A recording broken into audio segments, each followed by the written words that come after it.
My name's Phil Hart. I'm an engineer in the water industry in Melbourne during the day and, as much as I can, a photographer and astronomer under the stars at night. One of the things I've always loved about taking photos at night, and particularly taking photos of the sky at night, is what you capture in the image doesn't look anything like what your eye can see. So for me, even after doing this for 20 years, it's always a surprise for me what I see on the back of the camera. You never know exactly what it's going to look like. I talk about astrophotography being quite complicated: telescopes, equatorial tracking mounts, very long focal lengths, very sophisticated, quite complex and quite expensive equipment. What I do a lot of now I call night sky photography, where it's just taking a tripod and the camera out and shooting very much location-based sort of shots. The first thing you need for night sky photography is a sturdy tripod. I use a solid ball head. That just makes it easy to point the camera at any angle up in the sky, but whatever you've got should be okay.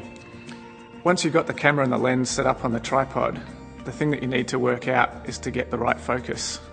There are several ways that you can find the right focus point at night. One of the easiest is to just use the camera on autofocus and focus on something in the distance during the daytime, and then switch back to manual focus and just use that same focal point at night.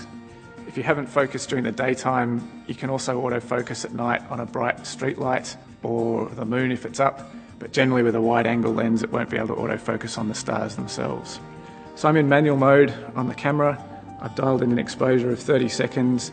It's about the right compromise between getting a lot of light in the camera but not having too much trailing of the stars. And I want a really wide aperture, f2.8 if your lens will go that fast, otherwise as wide as you can.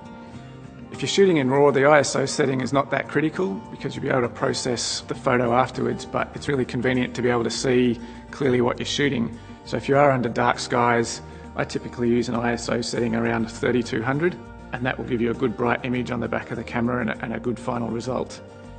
If you're shooting in RAW, obviously the white balance setting on the camera doesn't matter too much, but I like to have it set to sunny white balance or daylight white balance, because then whatever colours I see on the back of the camera are a true record of the colours of the night sky. To get a star trail effect where the stars move through the sky, we can do that by taking a single long exposure in bulb mode on the camera.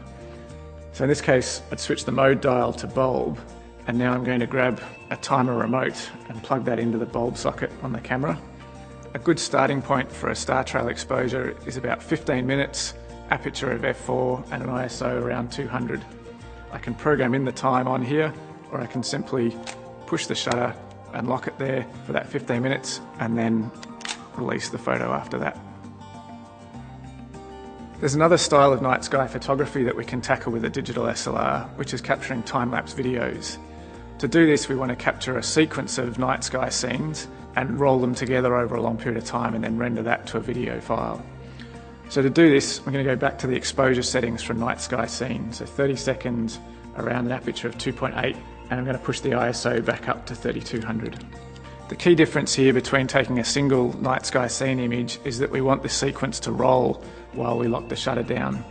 So we need the drive mode to be on continuous shooting, and now for as long as this cable is locked down, it's going to keep rolling one photo after another.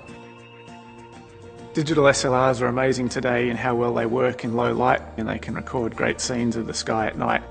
So I hope you get out there and have fun shooting under the stars.